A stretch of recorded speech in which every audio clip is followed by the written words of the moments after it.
Kal Kadosh Boker Tov, Mishna Yomi. This is Masechet, Bava, Kamma, Perek, Daled, chapter 4, Mishna, Chet and Tet. We're finishing the Perek. Shor Shu Yotze Lisakel V'Gdisho Be'alav. Imagine right now you have an ox which is going to be taken out to do sekilah. Remember, it killed a human being, so it has to be killed. And now the owners come and they consecrate it.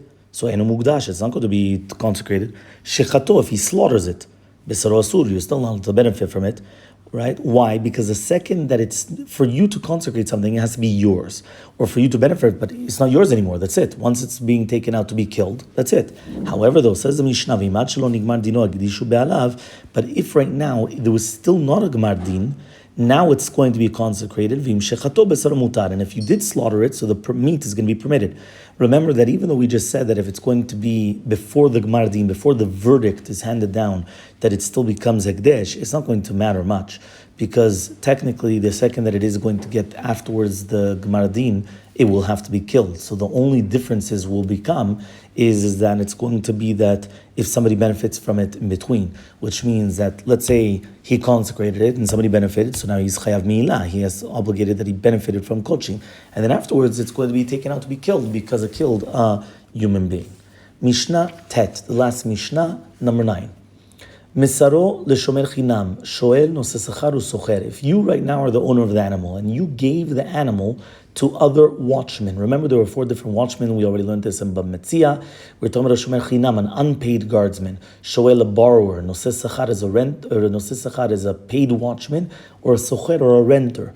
In all these cases, nichnesu tachat ba'alim, they take the place of the owner because these people are now instead of the owners.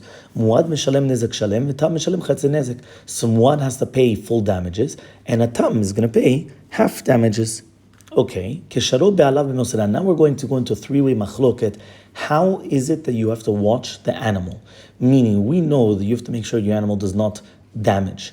But what happens now if it does damage? So, does he have to pay or not? So, if the owner ties it up with a leash, and lock the gate properly. But again, this properly is in a normal wind, not an unnormal wind. Now the animal tore the leash or it got knocked down with an unnormal wind. Doesn't matter whether it's a tam or a muad, he's going to be chayav.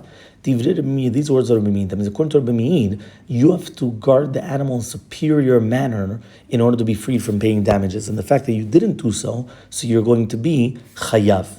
Second opinion, Rabbi Yehuda says, Tam is going to be chayav. A tam is going to be obligated to pay the half damages, and the muad is going to be patur. Shneimar b'zeh the pasuk ve'lo yishmerenu be'alav. What does that mean? That it says that the owners did not guard it, which implies that he must pay full damages only if he did not guard it at all. The fact that he did guard it, but this is guard, so that's it. That means according to Shitat Rabbi Yehuda, the tam, right? He says always pays half damages, but a mu'ad is going to be patur in such a case, right? Why? Because he says, listen, at the end of the day, he guarded it. So therefore, he only has to pay half the damages in such a case. Okay, so that's what it says. He doesn't pay the full damages, but he only pays half the damages. That's what says in the footnote, as brought on in This is based upon the Gemara. The third opinion, Rabbi Eliezer Omer, en lo shmira lasakin. Yeah, what does that mean, en lo shmira lasakin? He says a muad cannot be watched except with the knife.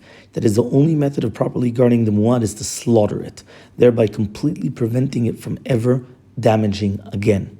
Okay, that's the only way. And therefore he says, if the owner did not slaughter it and further did the damage, he must pay in full no matter how well he actually guarded it. Because according to him, that's it. There's nothing way, right, how to do it. Called to Batzlacha.